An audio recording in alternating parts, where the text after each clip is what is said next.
നമസ്കാരം, ഞാൻ ദിനേഷ് പണിക്കർ. ഈ അടുത്ത് ഞാൻ 3 എപ്പിസോഡ്സ് ഒരു വളരെ രസകരമായ ഷോർട്ട് ഫിലിമിൻ്റെ കാണുകയുണ്ടായി. ഉരുളയ്ക്കുപ്പേരി. നല്ല പേരല്ലേ? ഇത് സംവിധാനം ചെയ്തിരിക്കുന്നത് എൻ്റെ ഏറ്റവും അടുത്ത സുഹൃത്തായ അനിൽ കഴക്കൂട്ടമാണ്. ഞാൻ വളരെ സ്നേഹത്തോടെ കുട്ടൻ എന്ന് അദ്ദേഹത്തെ വിളിക്കും. പിന്നെ ഇത് ജീവ്സ് മീഡിയയുടെ ബാനറിൽ ജീവൻ ചാക്ക നിർമ്മിക്കുകയും ഇതിൻ്റെ രചന നിർമ്മിച്ചിരിക്കുന്നത് സുമേഷ് ശർമ്മ, പിന്നെ ക്യാമറ ചലിപ്പിച്ചിരിക്കുന്നത് നുജും ബാബ.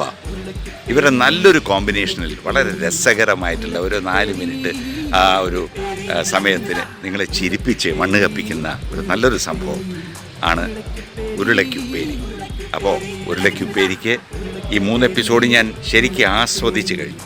ഇനി അടുത്തുള്ളത് വീണ്ടും ഞാൻ ആകാംക്ഷയോടെ നോക്കിയിരിക്കുകയാണ്. ഉരുളയ്ക്കുപ്പേരിക്കും അതിൻ്റെ പുറകെ വർക്ക് ചെയ്യുന്ന എല്ലാ ക്രൂവിനും എൻ്റെ ബെസ്റ്റ് വിഷസ്. ഉരുളയ്ക്കുപ്പേരി